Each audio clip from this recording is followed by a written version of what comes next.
All right, guys, welcome to another edition of the Current Era Podcast. I'm your host, Julian, and today I do have another review for you. I have the Season 9 Walking Dead review that I recorded with my wife, Abiel.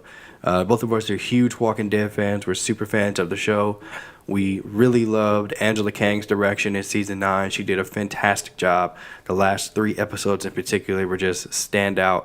And we get into all of that. We're going to deep dive into the entire half of Season 9.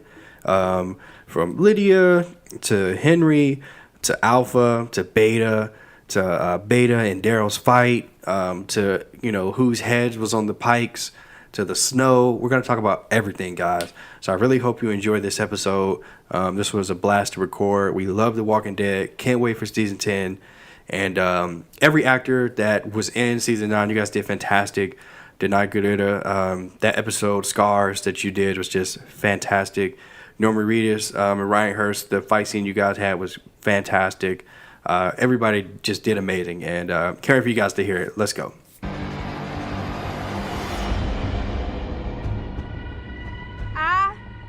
I'm Alpha. And we only want one thing from you. My daughter.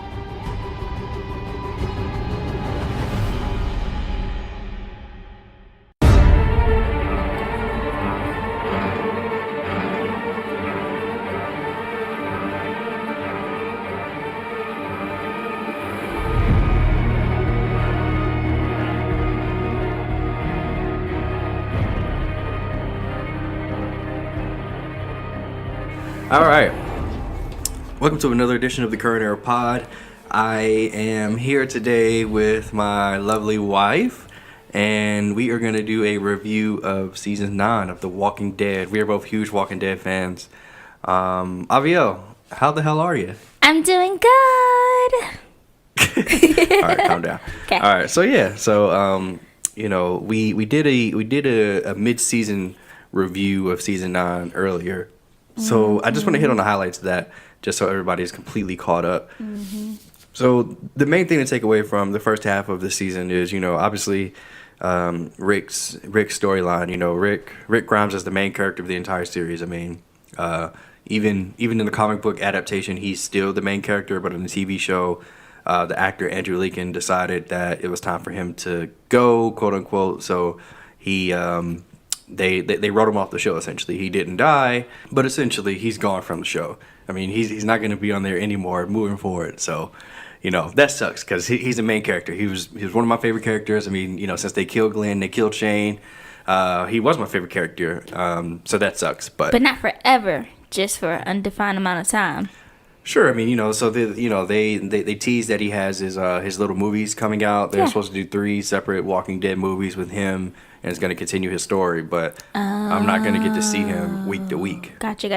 Okay, yeah. So, yeah. Other thing, Maggie's gone. She had a dispute with AMC. They didn't want to pay her, and ABC did. They threw her a bag, so she would be the star of some little weird TV show, some spy show. So yeah, Maggie's not on the show. Same thing as Rick. I mean, she has not died in the show. They just wrote her off. They kind of made her go away and say that she was looking for other people, I believe. And I guess she took her baby with her. Which is so weird. I was like, why should she take the baby? I mean, I guess as a mother, she had to take the baby. I was just like, it's kind of a dangerous journey for I was like, you took the baby out to look for the people like out in the world. What are they doing during this blizzard? All these questions. Yeah. And Jesus. Yeah, so Jesus died. With the mid-season finale was the introduction to the Whisperers, and you saw that one Whisperer do a little thing where he moved behind him and stabbed him with a sword, and he killed Jesus, who took over as Maggie's leadership in so crazy. Hilltop. Yeah. It was a great scene. I mean, I loved how they did that. They pulled the wool from under us. We thought that Jesus was one of those characters that were safe. Right. He's like he's a leader in their combined community, and he gets killed. So interesting. Other than that, that's pretty much it. I mean, they do a time jump of 6 years. They're still keeping Negan prisoner for some reason. I thought they should have just killed his ass, but there he is, just wasting away in his cell talking to Judith. 6 years is an appropriate amount of time for all that he's done. So yes, he needs to get out soon, but I mean, How long? Well, okay, if you had to lock him up, because remember, Rick's had a point of locking him I up. wouldn't have locked him up. I would have killed him. Okay, but if you were the council and the president being Michonne and Rick locking him up, Yeah, I would have killed them, and then I would have killed Negan. you wouldn't have killed him. Look, bro, locking this man. Like, what is this? This ain't the real world no more. Why are they wasting their time with this? Why? It's okay to lock him up for some time till he get his mind right. Bro, he murdered people. What are you talking about? How is 6 years gonna? You know what? That's not relevant. Anyway, so yeah, Negan, he should have died, but he's still alive. I mean, now with the show being over for season 9, I mean, you get why he's still alive, because obviously he's a force to be reckoned with. You know, like, he's still Negan. Yeah. So I mean, he can still help them in the battle against Alpha, but whatever. He was a useful character. That's why they didn't kill him, and they liked him, even though they hated him. They still liked him, obviously. Yeah. So with the time jump, they brought new characters. They met Connie, the deaf beauty. They met Yumiko, the Japanese assassin. They met Magna, the pothead weirdo. They met Kelly. I don't even know who Kelly is. I think she died. Who's Kelly? No, Kelly is Connie's sister. Oh, yeah, that's right. Yeah, Kelly, Connie's sister, who also can't hear. No, she can hear, but she learned, obviously, sign language so she can communicate with her sister. Okay. And then they met Luke, who likes to play, like, the banjo or something. A bunch of instruments. He's a collector. He's a musical collector guy. And side note, Magna is beautiful. So I need you to just rewind and I didn't say she caption wasn't that. beautiful. You called her a pothead weirdo. Yeah, she is. That doesn't caption beautiful in my mind, but okay. Whatever. All right. And then, yeah, I mean, the last main takeaway from the first half of the season is the Whisperers. Mm-hmm. Obviously, we get that brief but sudden impact of the Whisperers and who they are, what they do, and what they're about when they kill Jesus. So, moving on to the second half of the season, we are introduced to more characters, like Lydia. Oh my gosh. So, I want to get your opinion on Lydia as a character. Obviously, she had an interesting arc for this, second half of the season. So give me your thoughts on Lydia as a character. So when I first met her, I didn't realize she was a kid. Like when I first met her, I thought, oh, she's like, 20-something-year-old woman. And then once she was in the jail at the hilltop, and like she started to develop with Henry. Yeah, Henry and Daryl actually. I immediately got frustrated because obviously Daryl easily saw through her facade. Right. Clearly because Daryl is amazing and smart. Yeah. Henry just totally pissed me off. He fell for it from the jump. Yeah. And so then once Daryl realized what was going on, the fact that he was like eavesdropping, I was like, all right, this is great. And then Henry started telling me, yes, we got multiple homes, like all these different campuses or whatever you want to call it, communities. But anyways, back to Lydia. I don't really know how to feel about her because obviously she has a reason the way that she is. Mm-hmm. And then she decided she did want to stay, which made sense. But like she was in this as a very young child. Barely a little bit over a toddler, about 5 or 6 maybe. Mm-hmm. And so it makes sense as to why she was the way that she was. But it's just like adapting to her character was a bit difficult. It took me a while to care.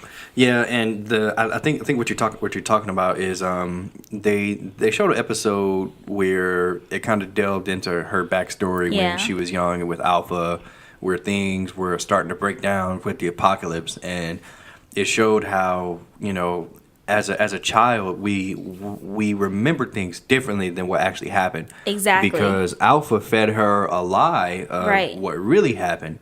And then she began to remember that, okay, my mom was abusing me. My mom killed my father. My mom is psychotic, essentially. Right. So yeah, I mean, she's had to live like that, but she has lived that life for at least a decade. That's been on the show. And yeah, I mean, she's just this annoying kid at first who was clearly just trying to get all the information she can about the camps so they can take over. The Whisperers can take over. Yep. Yeah. And, obviously she fears her mother, but early on she still has that allegiance to her. Yeah. I mean, that's her mom. Yeah. It's not until Henry comes to try to rescue her, is when she realizes, okay, I'm into this guy. But towards the end of the season, her character kind of changed. We'll get into that a little later, but I was gonna say that's what kills me about these the Whisperers. Like obviously she was taking the information in, trying to learn more so they can go and I guess scavenge and kill. Yep. However, why? Like, why are the Whisperers so adamant about adapting to the new way of life and becoming walkers instead of trying to obviously thrive and like conquer those who are obviously under them? Well, you know, it's just weird. Yeah, but we don't know what happened in, you know, from the apocalypse till then. So obviously they weren't always like that. So maybe they tried living. I think they said something like that. You know, like places like these always fall. So that led me to believe that they tried to live normally and it just didn't work out. Well, yes, they probably have some like PTSD and some other mental disabilities that are just like, okay, we're just going to eat worms and birds and other things that probably have rabies and just live like this. Yeah. Hey, look, they're alive. Yeah, they're alive, barely. Barely. All right. So, next point, Rosita. So Rosita is a character who's been on the show for a long time. She got introduced with Abraham and Eugene. I mean, now she's like the whore of the town. Bet you got so attracted to her now, huh? She's pregnant by Sadiq, the doctor who got Carl killed. That's weird. Her and Father Gabriel are together. That's weird. And Eugene is like in love with her, which is also weird. So this whole Rosita thing, it just kind of threw me through a loop. It kind of came out of left field to me. But what's your reaction to Rosita and her part in this? Okay, so the way that we found out that Sadiq was the baby daddy was super unclear, in my opinion, because literally, obviously, we saw that she was pregnant as soon as she started throwing up in front of Eugene. Yeah. And then, like, she goes and finds Sadiq and says, she tells, the way that she words it, it's like basically, you know, they messed around just to have fun, like nothing serious. Yeah. And he's like, what? And then the scene ends. And then she has to tell Gabriel. So I don't know. It's just like, wait a second. So we're in the apocalypse, and your boyfriend at the time got his head chopped off, or his head bashed in. Eugene, Abraham. Yeah. And so then, like, you go, and I guess you're mourning, and so you find Sadiq. But I just feel as though in the apocalypse there are no one night stands. Your community is so small. How dare you do it? Like, it seems idiotic to me. And I'm still confused about Father Gabriel because I'm not completely clear. He's Catholic, right? To my knowledge. I don't know. I didn't know that he could. Okay. Well, he explained it in the show. He said something along the lines of like the portion of the religion that he's in, he claims allows him to. Okay, that's right. He did say that. That was like last season, I believe. No, it was this season. It was this season? Yeah, I think so. Or maybe it was last season with Jadis. So I think him and Jadis had some brief weird thing. And she kept asking him like, "Yo, like what's going on?" I wanted them to get together, like for real. Stop. Trash lady. Nobody cares about her. I liked her. Okay, and then back to Eugene. I guess they kind of like showed this to us because Eugene used to watch Rosita and Abraham. But like, I just felt like he would pick somebody else. Really? Anybody else, even Tara. Like I was like, you picked Rosita? What? Like, what are your thoughts? Well, Tara's gay, so that wouldn't work. I thought she was bi. I don't think so. Maybe. Okay. I don't know. But yeah, I mean Eugene. I don't know. Who cares? Like, who cares about Eugene's love life? I thought it was weird that Rosita, like, she's literally just out here just thoughting and just messing around with everybody. Technically, she only messed with Sadiq. Technically. And Father Gabriel. Well, no, that's her new love interest. But technically, she only messed around with one person. That's who we know of. Anyway, let's move on. So we talked about it earlier, but you know Lydia's whole backstory about how she was raised and abused. I thought that the way the episode was presented was really well because it brought forth that notion of of fear, but suppression as well because those memories of that were they were hidden deep inside of her. Mm-hmm. Like she literally didn't remember. Right. Like the memories were there, but they were warped because her mother told her one thing and made her believe that it was her fault that her father got killed.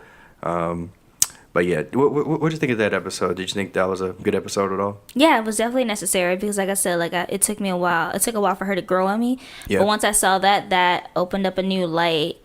And it made more sense, especially how like Daryl was able to notice the marks and able to easily compare himself. Yes, yeah, and just like relate to her in general. Definitely. So I'm glad they did that, and it not only showed us more about Lydia, it showed us more about Alpha that we needed to know. Like she obviously abused her daughter prior to all of this, so it's very important. Yeah, and that's a good segue into Alpha because Alpha she's a monster. I mean.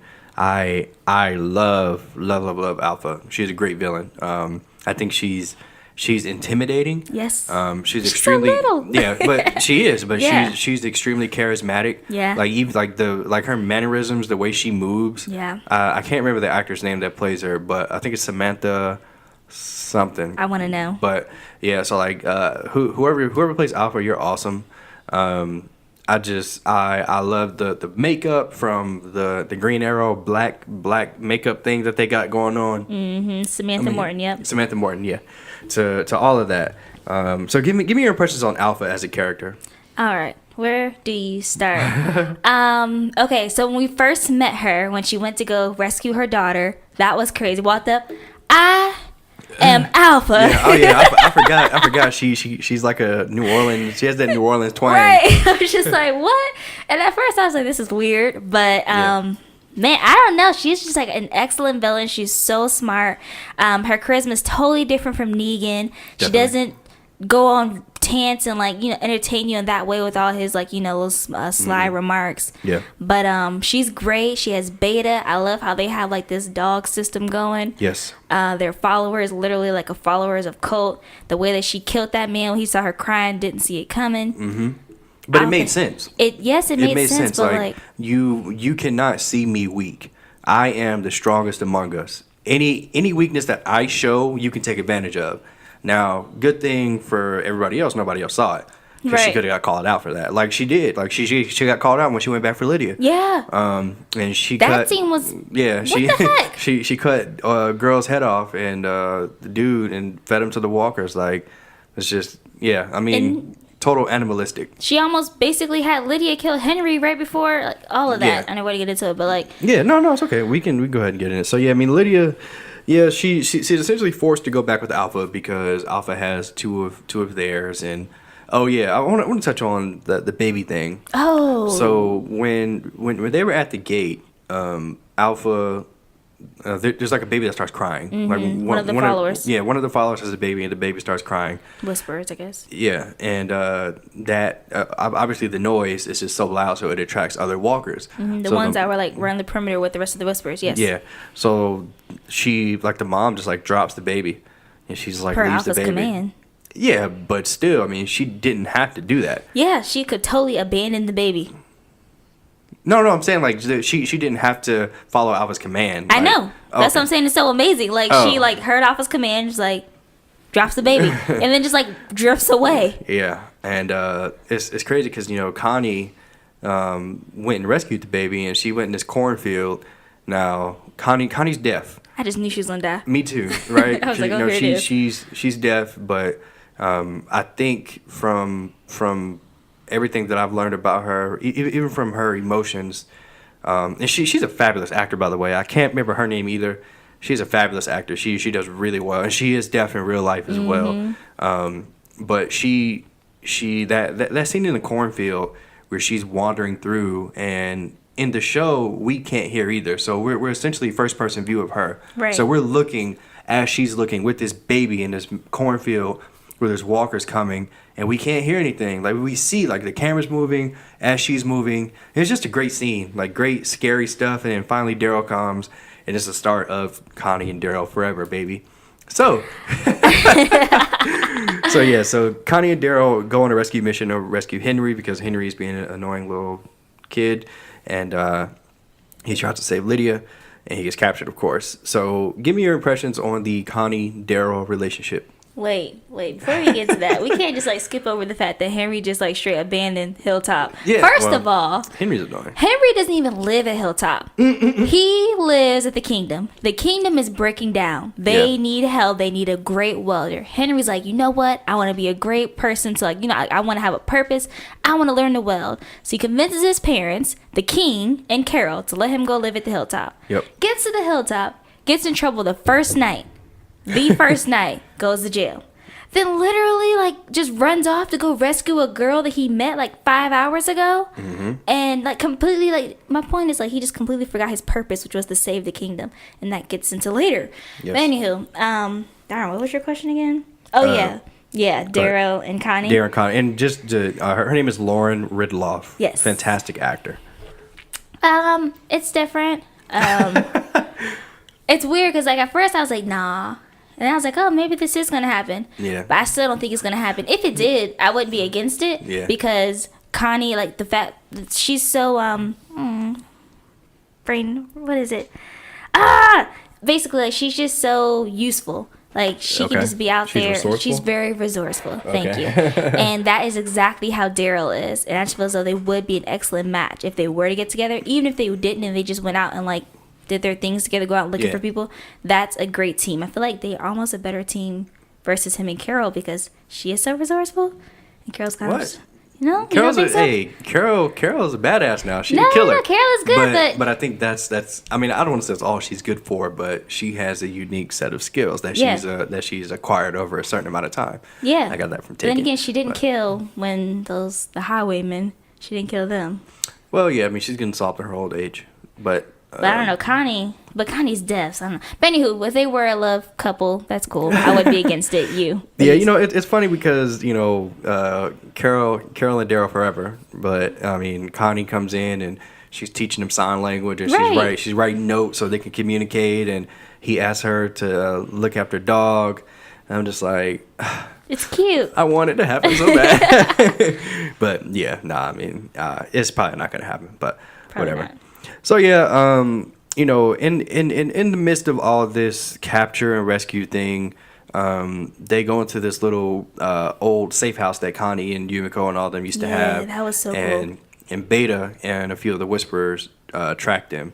Now, this was something from the previews that I was really looking forward to, because from every fight scene really in The Walking Dead, they've kind of been lackluster. You know, I mean. There's only so much you can do. Like, it's a zombie apocalypse show, so it's not like they're going to be kung fuing. But you know, it was good to see Beta and Daryl have such an amazing, well choreographed, but down to the earth, dirty, like visceral fight. Right. And I thought that it was just amazing. So I want your impressions on that entire fight scene. Okay, before the fight scene, I always have like a little prequel I want to say. Yet again, Connie being resourceful. Her freaking like hideout at like the top shelf when she just pulled that table way up to the floorboard and had like drinks, water, tools, and all that crap. So safe house. Let's say it. Safe house. Yeah, but okay.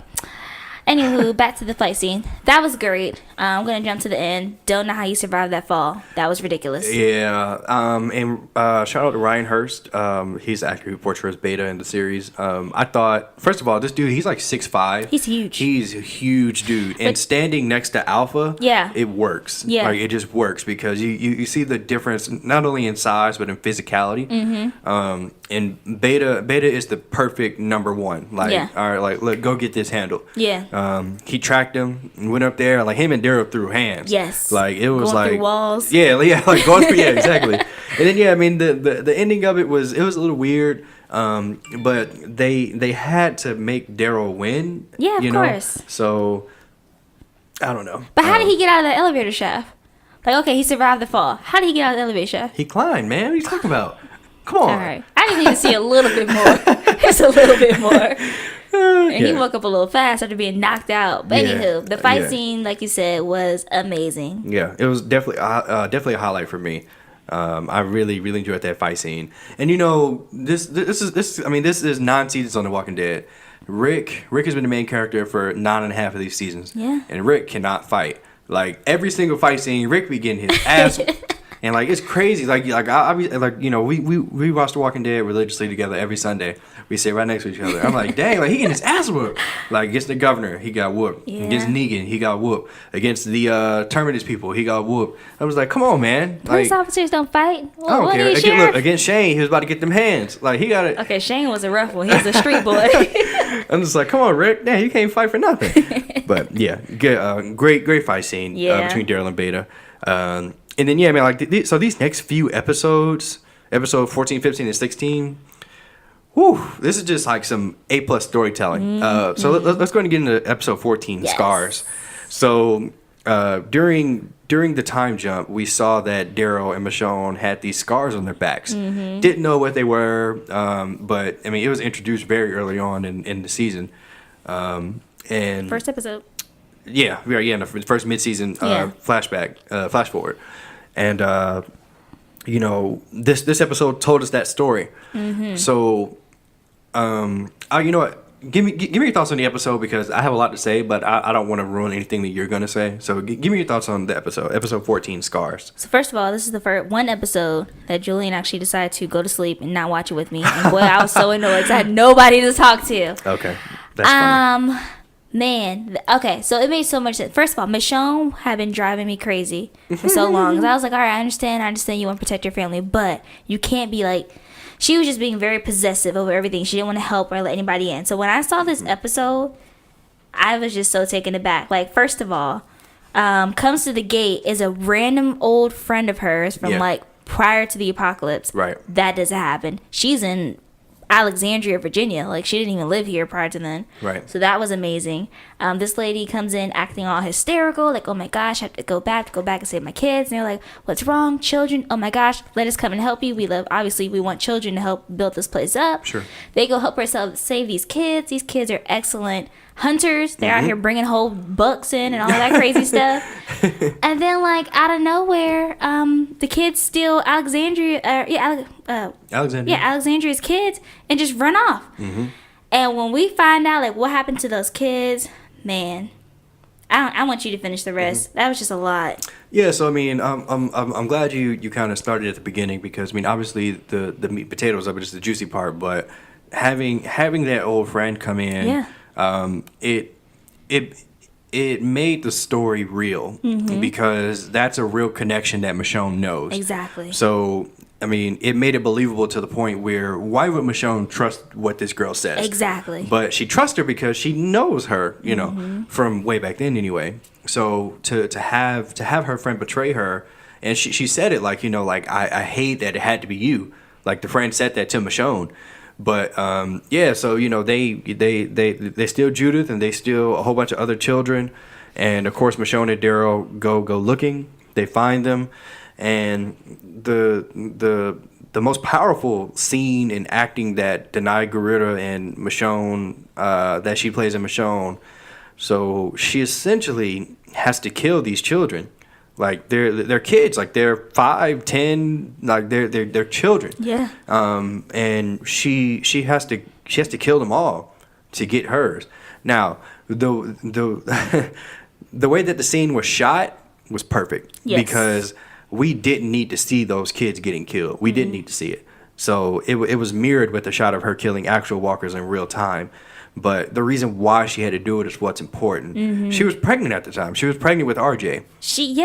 And she was really big. So one of the kids, like, they were coming at her. Like, they were trying to kill her. They sliced her belly. That's when she So you know, she didn't want to do it at first. Like, she kept saying, like, look, I don't want to do this. Like, y'all can come back. We'll forget about it. We'll help you. Yes. Like, we will take you into Alexandria.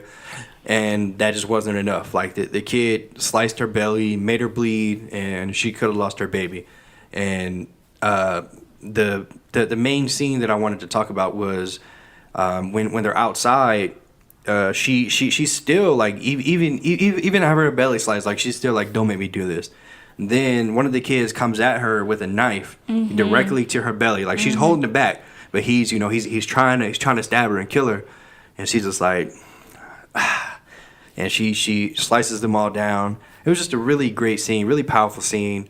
Just one of the most shocking and surprising things, but it was good. Like, it wasn't like a bad thing. Like, I totally understood her decision behind it. I mean, to be honest, it would have took me a lot less to get to that point.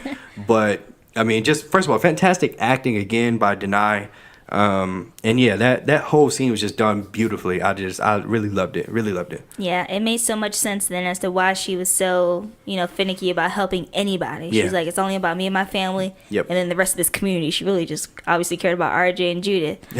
But like you said, I love the way that obviously they didn't show the Denai killing the children.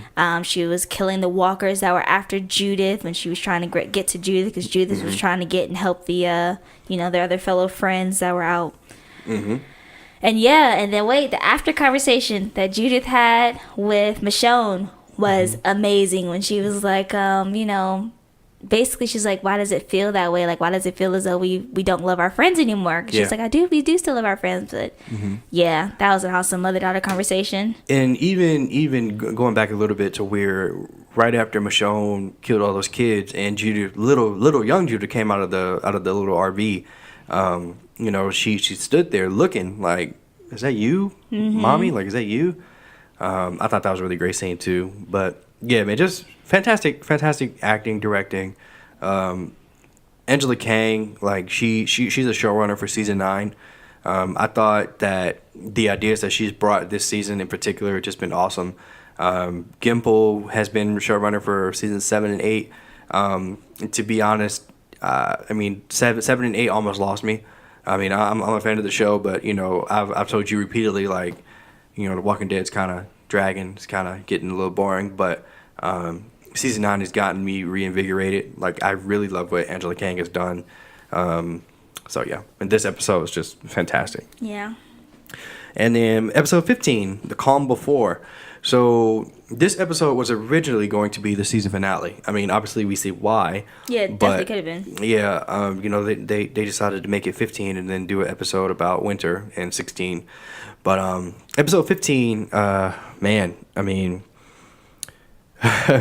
it's just, I mean, you know, the crux of it is that there's so many characters that die. I mean, the main ones are Enid, Tara, Henry, and who am I missing? One of them was the highwayman. Well, one of the highwaymen. The old lady died. I mean, but there were 4 important people. Oh, yeah, it she was died. Enid, Tara, Henry, and somebody else. I can't remember. But yeah, it was just, yeah, man. I mean, you know, that's straight off of the comic. You know, in the comic, Alpha actually kills Ezekiel and Rosita. She puts their head on pikes. That didn't happen. Yeah, you know, I mean, I'm glad that they went to a different direction because a lot of people try not to watch the show because they think it mirrors the comics too much, and vice versa. So I mean, it's good that they have that differentiation, but I don't know. I mean, it totally shocked me, like the people that they picked to die. Exactly. It was just, I mean, and the fact that it was so many, like there was 10 people, like that's a lot. We said Enid, Tara, Henry. I think the other ones we didn't know as well. So yeah, never mind. Oh, okay. So yeah, just a great episode. And please give me your thoughts on episode 15. Okay, so in the beginning, when we saw that random couple who was like slashing walkers and then found Hilltop, I was like, okay. And then like we saw them going to the fair, and I was like, oh gosh, this is too happy, something's gonna happen. Yep. And obviously Alpha comes and kills them. The way that she just first of all skinned that beautiful blonde woman's head and then put that thing on, that was gross. But then when we saw her with the wig, I was like, oh my gosh, Alpha's so pretty. But no, when we saw her talking with like King Ezekiel and all that kind of stuff, like that was so creepy. Yeah, it was. Because he had no idea, and that's what killed me. Because I just feel as though they need some type of system. They already have walkie-talkies. I feel as though if there's a new name tags, bro. Name tags as well. Okay, we're gonna get some name tags. Anyways, there's a new villain out on the loose. Like all these communities need a walkie-talkie and like, hey, the Whisperers, like, you know, give some context. He had no idea. I guess it would have been. Anyways, they need some context. He should have been aware. What else can I say about that? When she finds Lydia in the movie scene, I was like, oh man, she's gonna kill her right there and kill everybody. I don't know why I thought that she was gonna shoot the whole movie theater up, but thankfully she didn't. But her and Lydia, the way that like she basically like they had that moment where she disowned her, but like obviously still loves her, and Lydia broke down because she went off for her mom, but then was sad that obviously the relationship was coming to an end in a way. Right. That was a great scene. Yeah.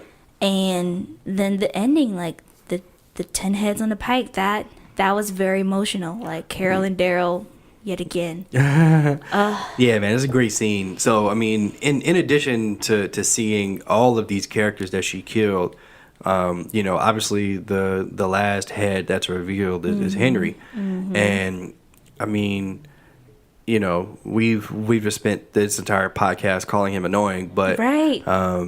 I mean, it hurt. Like it did. Yes. I mean, but it hurt because I knew that Carol was there. Yeah. And how Daryl and Carol played that scene together was just fantastic. I mean, storytelling is easy. Like, you know, like it's easy to make sense when when you could just let these fabulous actors do what they do. And I thought that Melissa McBride, Norma Reedus, they played that. I mean, it was just awesome. Like it was just raw emotion. I mean, you got it. Like we didn't need to see that it was Henry up there to know that it was Henry, but a great reveal nonetheless. I didn't cry until I saw Elizabeth McBride and Daryl. Yeah. Like once I saw the way that she and he reacted, like obviously she's like starts to get sad and like the tears, and then Daryl's like don't look at me. I was like, oh my gosh, like that was so much. Yeah, it was a really really good scene. That definitely could have been a finale, easily. But like I said, they made a different finale. They had episode 16. Gave us a little closure. Yeah, Winter is coming. That's not what the episode's called. I was like, wait, what? But yeah, I mean, looking back on it, it fit. The episode fit. Like episode 15 was such a high, and this one was it was a nice adjustment to get, not such a high like in this next episode to finish off the season. Obviously, it was just a lot of snow and blizzards, and who knew it snowed that much in Virginia? But that's what I keep saying. I guess it does. I don't know how I feel about that snow. But Greg Nicotero directed. He always tries to show out with his zombies. He had some cool snow zombies coming out of the ice and the water and the snow. And the frozen ones. Yeah, the frozen ones, right? But group is broken essentially after what happened. Alpha claims his territory. Lydia tries to commit suicide multiple times, and Carol stops her, kind of. But I thought, like I said, it was a decent episode. The ending was whatever. To be honest, like I'm kind of sick of the cliffhangers with The Walking Dead. But that's the whole point. If they didn't leave a cliffhanger, why would you be so excited about the next season? Because of the characters. The Walking Dead is great because of the characters. The cliffhangers aren't what do it for me. The cliffhangers are helpful because they give us a little bit of insight of what to look forward to, other than them just mourning all these deaths and the whispers. I would have literally been excited for season 10 if they didn't have that scene. Difference of opinion. Anyways, the only thing I didn't like about the season finale was when they abandoned those horses. Like, that kind of pissed me off. And I don't even think you really noticed it, but like when they went to what's it called? I know what you're talking about. Yeah, they went when to they decided to go through Alpha's territory over the ice that and bridge, they were in. They couldn't bring the horses. Yeah. What the man name? I'm trying to get you to say the word. Negan's place. What's the sanctuary? Sanctuary. Yeah. And then they just said, okay, we'll just leave the horses. Like they just said it so casually. Everybody's like, okay. They were more so worried about crossing the Whispers line versus leaving their horses. And I don't understand. Okay, you obviously don't care so much about it. So yeah, that bothers me. That bothered me. Walking across the ice, like I said, I didn't understand how it's so cold in Virginia, but I guess I need to get over that fact. I'm trying to tell you, bro, like with everybody gone, the ecosystem is going to hell. No. So that's not the answer. Ecosystem is amazing because we don't have all this.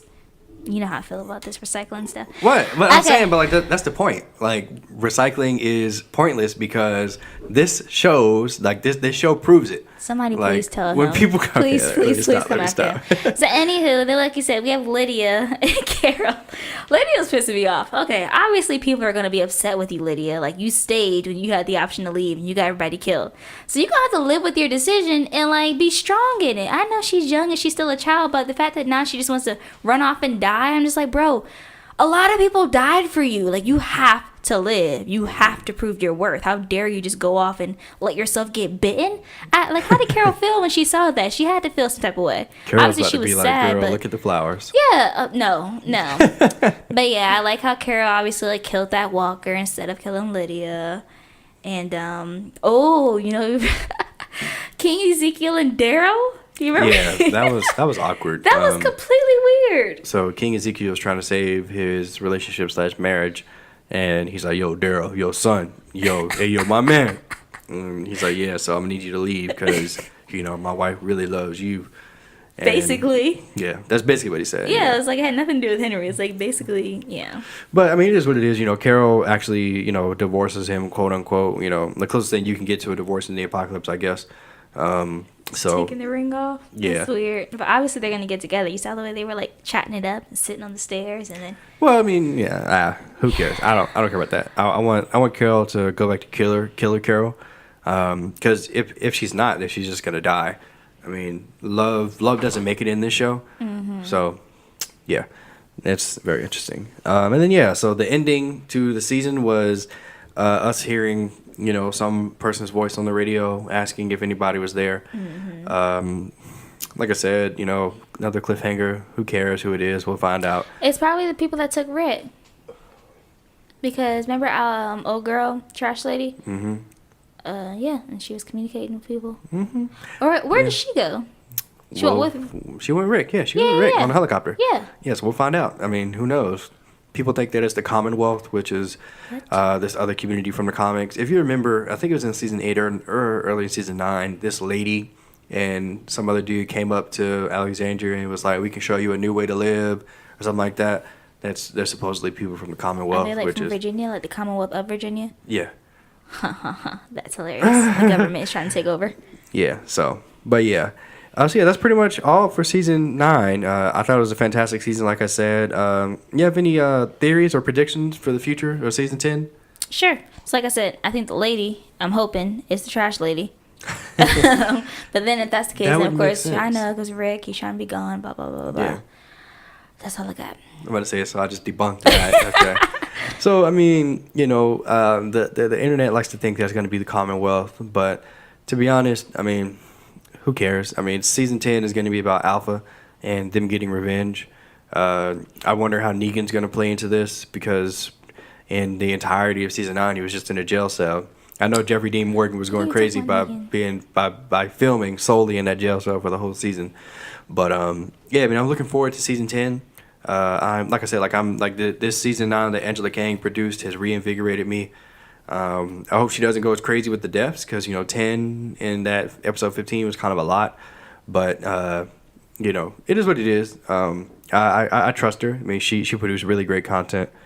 Oh yeah, Denai Guerrero, aka Michonne, she's leaving the show in season 10. The first few episodes of season 10 are going to be her last.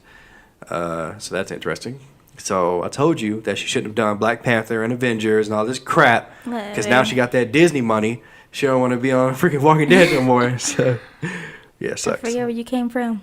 I know. Yeah, originally I thought that she was going to join Rick in his 3 movies, but that doesn't seem likely. So yeah, it sucks. She's leaving. I don't know what they're going to do about Maggie and Rick and all that. Well, quick shout out to dang it, I did it again. I'm off of my brain farts tonight. Quick shout out to Rick's daughter. Judith? Thank you. To Judith, saving dog out in the blizzard. That was lit. Oh yeah, true. Hey, hold on. So when they was like, "Yo, I can't find dog," what you mean you can't find dog? Like what? You had one job. Literally, like you had one job. How did they lose dog in the community? It's not that big. Come on, man. Dog out there, like, look, somebody would find And me. he barking like, "Come find me."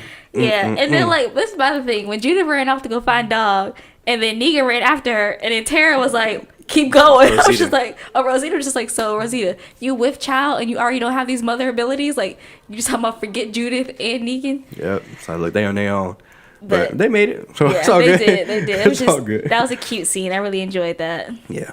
So last question: if you were to change one death, one Pike head, who would it be? If I had to change one Pike head, let me think. It'd probably be between. Man, that's hard. I mean, the other ones we're changing are like Enid, Tara, and Henry. Yeah, I know. Those are the 3 that I'm trying to pick between, actually. Oh. I think I'm going to have to go with... Man, that's hard. Part of me really wants to say Henry because I mourned so much with Carol. Like, I was just so sad with her.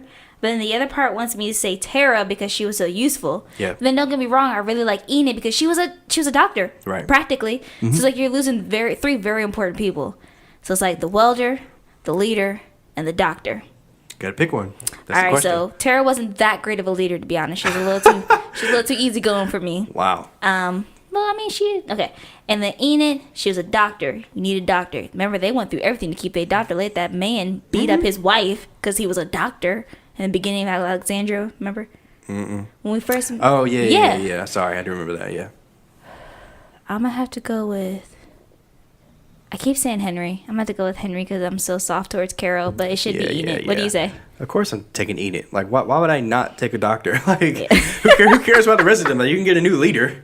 And A like, new welder, too. Yeah, like what? Like, Carol can adopt another kid.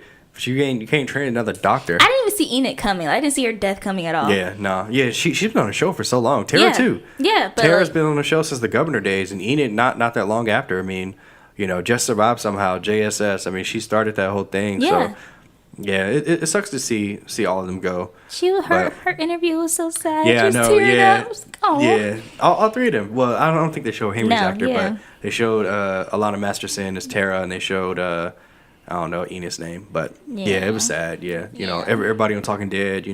It sucks when one of the characters leave, but that's part of the show, and hopefully they had really good death dinners. So yeah. All right, well, that's all I have today. Thank you so much for joining me, Aviel, breaking down The Walking Dead Season 9. Can't wait for Season 10. Fire back up in October around Halloween like it always does. And, yeah, thank you for coming on. You're welcome, honey bear. Don't call me that. I'm famous now. Okay. All right, guys. Thank you so much for listening to today's episode of the Current Era Podcast. Thank you to my wife for being on. Thank you for being available. I love anytime I can have an interesting guest to get their perspective. It's always fun. Guys, please remember to follow me on Instagram at Jules. That's JOUL3S. And I do have an official page for the Current Era Podcast, back up and working. It is at the Current Era Podcast. You can follow me on there. I will post behind the scenes, snippets, stuff that I've edited or deleted out. I always keep that stuff just because it's always funny. It's like bloopers. So please follow me on there at the Current Era Podcast on Instagram to get that behind the scenes content. Please remember to rate, like, and subscribe. If you subscribe, the episodes will download automatically for you. Or you can always just download the episode individually. And please remember to leave me a review. Leaving me a 5-star review will actually really help me. It'll help get this podcast very, very popular. And that's it. That's all I have for you guys. Thank you so much for listening. And I'll see you next time.